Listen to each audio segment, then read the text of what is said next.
আসসালামু আলাইকুম। সংবাদে আপনাদের সবাইকে স্বাগত জানাচ্ছি। আমি ফিরোজ তোহা। শুরুতেই আরবে কেবলস সংবাদ শিরোনাম।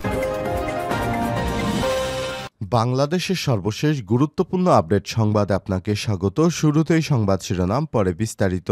শুরুতেই জানাবো, জুলাই আগস্ট গণহত্যার বিচারের স্বচ্ছতা এবং জবাবদিহিতা চায় মার্কিন যুক্তরাষ্ট্র। জুলাই আগস্টে গণহত্যার বিচার প্রক্রিয়া এবং স্বচ্ছ জবাবদিহিতা নিয়ে দিনভর বৈঠক করেছে মার্কিন প্রতিনিধি দল। সকালে সচিবালয়ে আইন মন্ত্রণালয়ের কর্মকর্তাদের সঙ্গে বৈঠক করেন। দুপুরে বৈঠকে বসেন আন্তর্জাতিক অপরাধ ট্রাইব্যুনালের চেয়ারম্যান ও প্রসিকিউশন টিমের সঙ্গে। তারা বলছে, যে কোনো মূল্যে শেখ হাসিনা এবং তার দোসরদের শিক্ষার্থীদের উপর গুলির ঘটনায় বিচার করতে হবে। এরপর জানাবো, খুলনায় পাট গোডাউন সহ 10 দোকানে আগুন, পুড়ে গেছে কোটি কোটি টাকার মালামাল। খুলনা নগরীর বড় বাজারে বারমাশিল এলাকায় পাটের বস্তার গোডাউন সহ বেশ কয়েকটি দোকানপাটে অগ্নিকাণ্ডের ঘটনা ঘটেছে। এতে প্রায় 10টি দোকানের মালামাল পুড়ে গেছে। স্থানীয় ব্যবসায়ীরা জানান, রাত 10:20 দিকে স্টেশন রোডের বারমাশিল এলাকায় মেসাস আহসানুল্লাহ নামের একটি পাটের বস্তার গোডাউনে আগুন লাগে। এর কিছুক্ষণের মধ্যেই পার্শ্ববর্তী গোডাউনগুলোতে এই আগুন ছড়িয়ে পড়ে। এতে ফায়ার সার্ভিসের 7টি ইউনিট আগুন নিভানোর কাজ করছে। জানাবো, কোনোভাবেই জঙ্গিবাদ এলাও করতে পারি না বললেন আইন উপদেষ্টা। কোনোভাবেই বাংলাদেশে কোনো অজুহাতেই এবং কোনো মোড়কেই বাংলাদেশে জঙ্গিবাদ, মৌলবাদ, উগ্রবাদকে এলাও করতে পারি না বলে মন্তব্য করেছেন আইন উপদেষ্টা অধ্যাপক ডক্টর মোহাম্মদ আসিফ নজরুল। জানাবো, ক্ষমা না চাইলে ভিপি নূরের বিরুদ্ধে ব্যবস্থা। আন্তর্জাতিক অপরাধ ট্রাইব্যুনালের চিফ প্রসিকিউটর মোহাম্মদ তাজুল ইসলামকে নিয়ে গণ অধিকার পরিষদের একাংশের সভাপতি নুরুল হক নূরের দেয়া বক্তব্য প্রত্যাহার করে ক্ষমা না চাইলে তার বিরুদ্ধে আইনি ব্যবস্থা গ্রহণ করা হবে। এদিকে গণ অভ্যুত্থানে আহতদের কর্মসংস্থানের ব্যবস্থা করা হবে। স্বাস্থ্য মন্ত্রণালয় জুলাই স্মৃতি ফাউন্ডেশন এবং বিভিন্ন অংশীদারদের নিয়ে সমন্বয়ের মাধ্যমে অমৃত জুলাই আগস্ট গণ অভ্যুত্থানে আহত সহযোদ্ধাদের চিকিৎসা, পুনর্বাসন এবং কর্মসংস্থানের ব্যবস্থা করা হবে বলে জানিয়েছেন স্বাস্থ্য বিষয়ক বিশেষ সহকারী অধ্যাপক ডাক্তার মোহাম্মদ সাইদুর রহমান। এবং সর্বশেষ জানাবো, বিজ্ঞপ্তি ছাড়াই সাবেক ছাত্রলীগ নেতাকে উপাচার্যের পিএস নিয়োগ। বেগম রোকেয়া বিশ্ববিদ্যালয় বিরবির সাবেক ছাত্রলীগ নেতা আব্দুল্লাল তোফায়েল আল আহমেদকে সার্কুলার ছাড়াই বঙ্গবন্ধু শেখ মুজিবুর রহমান বিজ্ঞান ও প্রযুক্তি বিশ্ববিদ্যালয় উপাচার্যের দপ্তরে সেকশনে অফিসার হিসেবে চুক্তিভিত্তিক নিয়োগ দিয়ে ব্যক্তিগত সহকারী বানিয়ে নবনিযুক্ত উপাচার্য অধ্যাপক হোসেন উদ্দিন শেখর আজ ভারপ্রাপ্ত রেজিস্ট্রার মুরাদ হোসেন স্বাক্ষরিত এক বিজ্ঞপ্তিতে উপাচার্যের ব্যক্তিগত সহকারী হিসেবে নিয়োগের বিষয়টি ঘোষণা করা হয়। প্রিয় দর্শক, এতক্ষণ শুনছিলেন সংবাদ শিরোনাম, এবারে বিস্তারিত। তবে তার আগে বন্ধুরা, অনুরোধ থাকবে সংবাদটিতে একটি লাইক দিন। এই চ্যানেলে আপনি নতুন হয়ে থাকলে আমাদের সংবাদটি দেখতে দেখতে চ্যানেলটি সাবস্ক্রাইব করে রাখুন। কমেন্ট করে বন্ধুরা আপনার মূল্যবান মতামত জানিয়ে দিন আপনি বিশ্বের কোন দেশ থেকে বা বাংলাদেশের কোন স্থান থেকে আমাদের সংবাদটি দেখছেন এবং শুনছেন। এবারে বিস্তারিত। জুলাই আগস্ট গণহত্যার বিচারে স্বচ্ছতা এবং জবাবদিহিতা চায় মার্কিন যুক্তরাষ্ট্র। জুলাই আগস্টের গণহত্যার বিচার প্রক্রিয়া এবং জবাবদিহিতা নিয়ে দিনভর বৈঠক করেছে মার্কিন প্রতিনিধি দল। সকালে সচিবালয়ে আইন মন্ত্রণালয়ের কর্মকর্তাদের সঙ্গে বৈঠক করেছে তারা। দুপুরে বৈঠকে বসেন আন্তর্জাতিক অপরাধ ট্রাইব্যুনালের চেয়ারম্যান ও প্রসিকিউশন টিমের সঙ্গে। প্রসিকিউশন টিম হারিয়ে যা এভিডেন্স সংগ্রহে সহযোগিতা চান মার্কিন প্রতিনিধি দলের। জুলাই আগস্টে গণহত্যার বিচার এবং যখন শুরু হওয়ার অপেক্ষায় ঠিক তখন আন্তর্জাতিক অপরাধ ট্রাইব্যুনাল পরিদর্শন করলেন 6 সদস্যের মার্কিন প্রতিনিধি দল। বৃহস্পতিবার 14 নভেম্বর দুপুরে শুরু হওয়া এই বৈঠকটি চলে প্রায় 1 ঘণ্টা।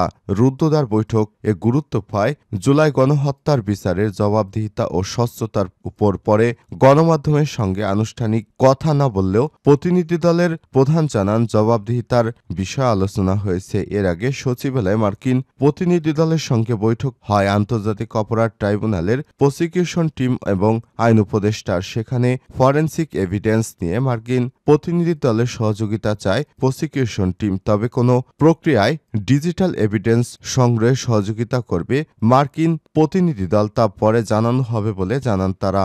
18 নভেম্বর আনিসুল হক, সালমান এফ রহমান সহ গ্রেপ্তার 10 মন্ত্রী 2 উপদেষ্টাকে ট্রাইব্যুনালে হাজির করা হবে।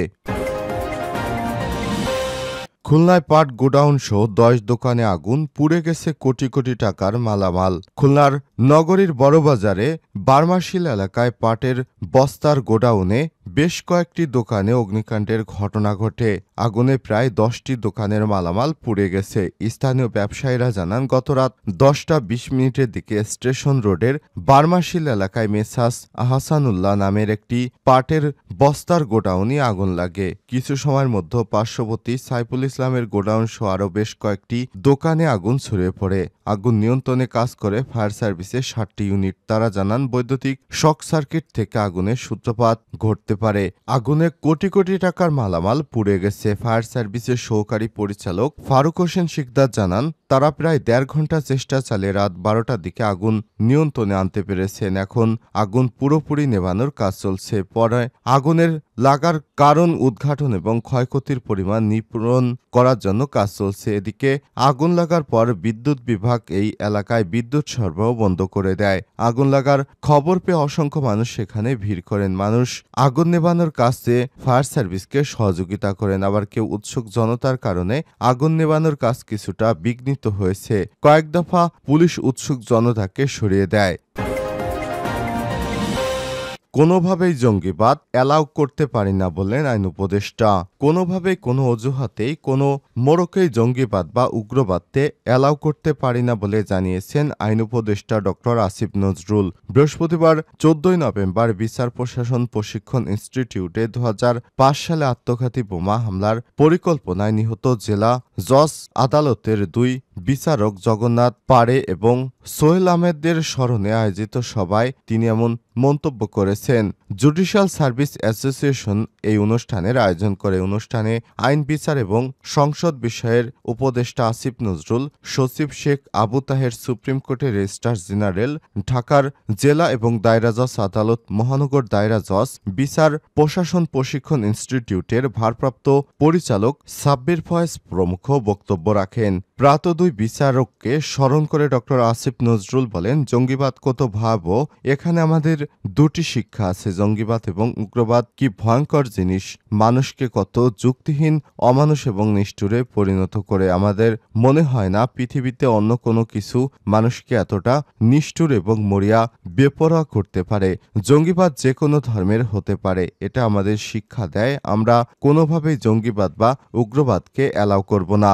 এ সময় তিনি আরো বলেন, আমাদের চারপাশে তো বন্ধুভাবাপন্ন কোনো রাষ্ট্র নেই। তাদের সব সময় চেষ্টা থাকে বাংলাদেশকে হেয় করা, কোনো একটা ঘটনাকে ফুলিয়ে ফাঁপিয়ে বড় করে দেখানো, এটা নিয়ে ষড়যন্ত্র করা। আইন উপদেষ্টা বলেন, আমরা যদি দেশের ভালো চাই, মানুষের ভালো চাই, সমাজের ভালো চাই, বন্ধুদের ভালো চাই, সন্তানদের ভালো চাই, আমাদের দেশকে আন্তর্জাতিক ষড়যন্ত্র থেকে রক্ষা করতে চাই, বাংলাদেশকে আর কোনো ফ্যাসিবাদ বা ষড়যন্ত্রের মুখ থেকে সব সময় আমাদের বাঁচিয়ে রাখতে হবে, তাহলে আমাদের অবশ্যই জঙ্গিবাদ, মৌলবাদ থেকে নিজেদের রক্ষা করতে হবে, যে কোনো মূল্যে রক্ষা করতে হবে। খেয়াল রাখতে হবে এর সুযোগ নিয়ে আমাদের দেশের সম্ভাবনাকে, আমাদের অগ্রযাত্রাকে যেন কেউ ব্যাহত করতে না পারে দেশি বা বিদেশি শক্তি। প্রসঙ্গত 2005 সালে এই দিনে বিচারকদের বহনকারী মাইক্রোবাসে আত্মঘাতী বোমা হামলায় নিহত হন ঝালকাঠি জেলা জজ আদালতের 2 বিচারক জগন্নাথ পাড়ে এবং সোহেল আহমেদ। এর ঘটনার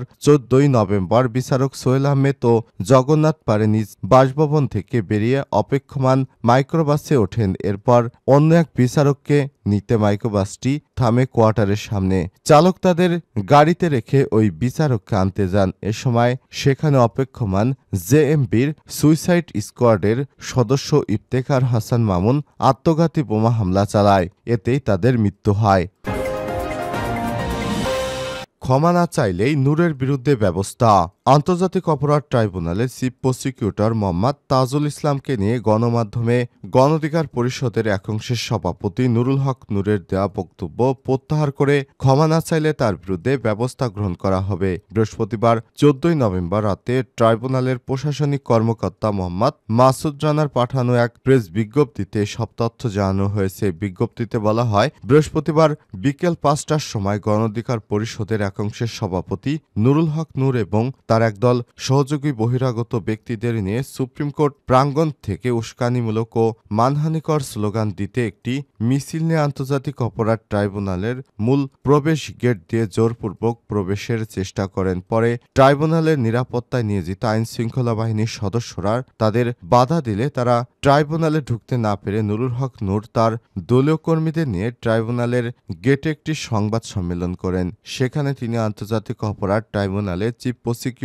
মোহাম্মদ তাজুল ইসলামের বিরুদ্ধে আওয়ামী লীগ ও জাতীয় পার্টির সঙ্গে বৈঠকের ভিত্তিহীন বানোয়াট, অসত্য এবং উস্কানিমূলক কিছু অভিযোগ গণমাধ্যমের কাছে প্রকাশ করে উদ্দেশ্য প্রণোদিতভাবে তার এই সব মিথ্যা অভিযোগ ইলেকট্রিক এবং প্রিন্ট মিডিয়া ও সামাজিক যোগাযোগ মাধ্যমে ছড়িয়ে পড়ে। নুরুল হক নূরের এই বক্তব্যের ফলে আন্তর্জাতিক অপরাধ ট্রাইব্যুনাল এবং চিফ প্রসিকিউটর মোহাম্মদ তাজুল ইসলামের মর্যাদা ব্যাপকভাবে ক্ষুণ্ণ করা হয়েছে। বিজ্ঞপ্তিতে আরও বলা হয়েছে, নুরুল হক নূর এবং তার দলীয় কর্মীদের এমন বেআইনি কার্যকলাপ সম্পূর্ণ অনাকাঙ্ক্ষিত এবং ষড়যন্ত্রমূলক বলে প্রতীয়মান হচ্ছে। তার এই হঠকারী কার্যক্রমে জুলাই আগস্টে গণহত্যা এবং মানবতা বিরোধী অপরাধের বিচার প্রক্রিয়া প্রভাবিত এবং বাধাগ্রস্ত করা শামিল। আন্তর্জাতিক অপরাধ ট্রাইব্যুনালের চিফ প্রসিকিউটর কার্যালয়ের পক্ষ থেকে নুরুল হক নূর এবং দলীয় নেতাকর্মীদের বেআইনি ষড়যন্ত্রমূলক কাজের তীব্র নিন্দা ও প্রতিবাদ জানানো হচ্ছে। এ অবস্থায়